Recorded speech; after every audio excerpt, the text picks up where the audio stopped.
warahmatullahi wabarakatuh. Alhamdulillah, innal hamdalillah nahmaduhu wa nasta'inuhu wa nastaghfiruhu wa na'udzu billahi min sururi anfusina wa min sayyiati a'malina. Man yahdihillahu fala mudhillalah wa man yudlil fala hadiyalah. Asyhadu an la ilaha illallah wahdahu la syarikalah wa asyhadu anna Muhammadan abduhu wa rasuluh sallallahu alaihi wasallam la nabiyya ba'da. Allahumma salli ala abdika wa rasulika Muhammadin wa ala alihi washabihi rasulillahi ajma'in. Faqala ta'ala fil kitabil karim, a'udzu billahi minasy syaithanir rajim. Ya ayyuhallazina amanu in tansurullaha yansurkum wa yusabbit aqdamakum. Shadaqallahul azim. Berlindung kita kepada Allah dari segala godaan setan yang terkutuk dengan nama Allah yang Maha Pengasih lagi Maha Penyayang. Hai orang-orang yang beriman, tolonglah, belalah agama Allah. Niscaya Allah akan menolongmu dan akan mengokohkan kedudukanmu. Maha benar Allah dengan segala firman-Nya. Surat Muhammad ayat 7. Bapak-bapak dan ibu-ibu, kaum muslimin dan kaum muslimat, sidang jamaah salat asar rahimakumullah. Pada kesempatan ini, setelah kita bersyukur kepada Allah Subhanahu wa taala dan berselawat dan salam kepada Nabi besar kita Muhammad sallallahu alaihi wasallam, maka pada kesempatan ini kita coba untuk membicarakan Quran surat Muhammad ayat 7 yang telah kita bacakan tadi. Pada intinya ayat ini memerintahkan kepada kita orang yang beriman untuk menolong atau membela agama Allah. Nah, dalam hal ini perlu kita luruskan, apakah Allah tidak bisa menolong atau membela agama Dia sendiri? Tentunya itu bukanlah sebuah pertanyaan yang perlu kita jawab. Bagi Allah tidak ada yang sulit, semuanya bisa Dia lakukan.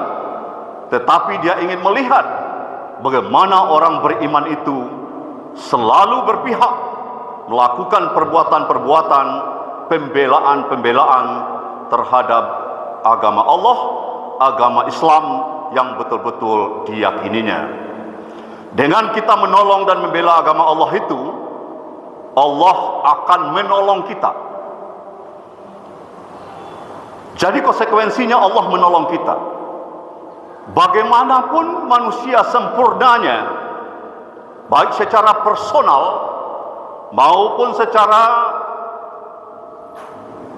sosial kemasyarakatan, secara sendiri maupun secara berjamaah, secara individual maupun secara organisasi, manusia itu membutuhkan pertolongan Allah. Tak satu pun manusia yang diciptakan Allah selaku penduduk bumi ini di dalam hidup dan kehidupannya itu tanpa mengharapkan pertolongan Allah. Dengan mengharapkan pertolongan Allah itu, orang yang beriman diharapkan dapat melakukan perbuatan-perbuatan untuk membela dan menolong agama Allah ini. Di samping pertolongan Allah, Allah akan mengokohkan kedudukan kita. Mengokohkan kedudukan kita itu baik secara individual, secara personal pribadi, dan juga secara jamaah umat Islam secara keseluruhan.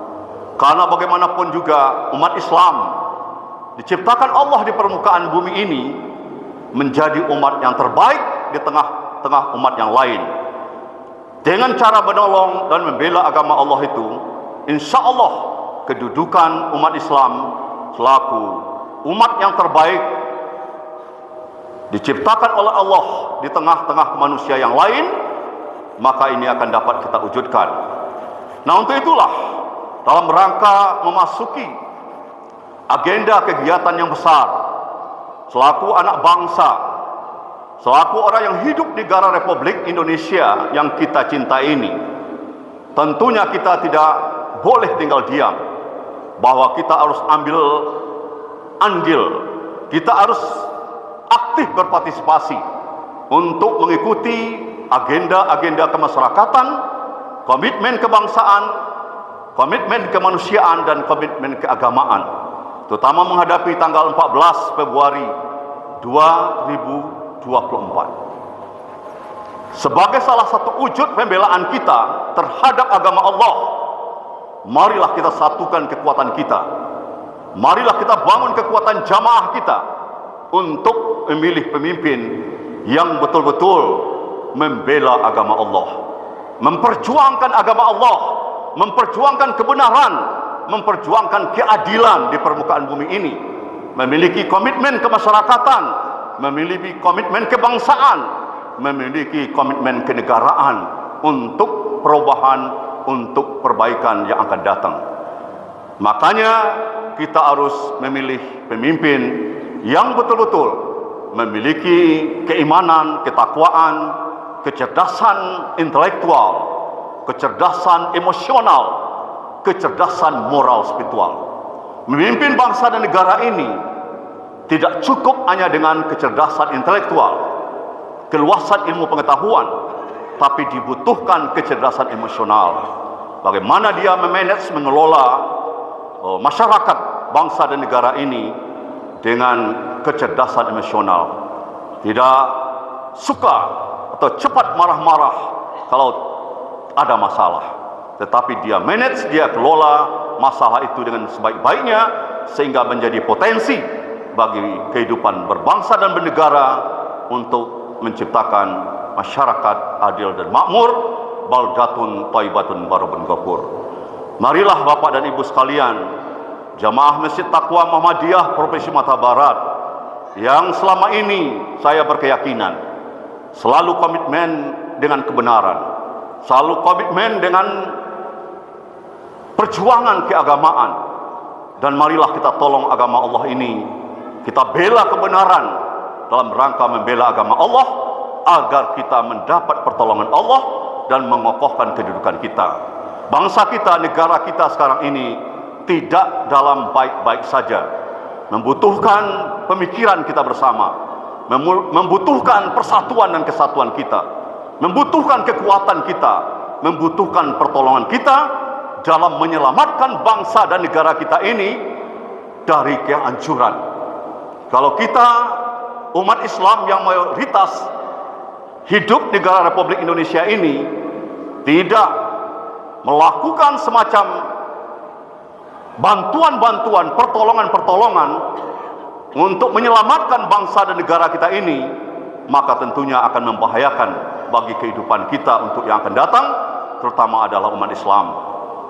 Perubahan-perubahan regulasi saat ini, peraturan perundang-undangan kita, mulai dari Undang-Undang Dasar, TAP MPR, Undang-Undang atau Perpu, peraturan pemerintah, Kepres dan lain sebagainya, sampai Perda, kabupaten kota, provinsi, bahkan peraturan negari, itu politik regulasi ini sangat merugikan umat Islam. Maka kita perlu anggota-anggota legislatif kita, legislator-legislator kita, bagaimana dia memperjuangkan agar peraturan perundang-undangan dibuat sedemikian rupa, pembentukan peraturan perundang-undangan itu untuk membela kepentingan rakyat, bukan untuk membela kepentingan penguasa atau oligar dan lain sebagainya.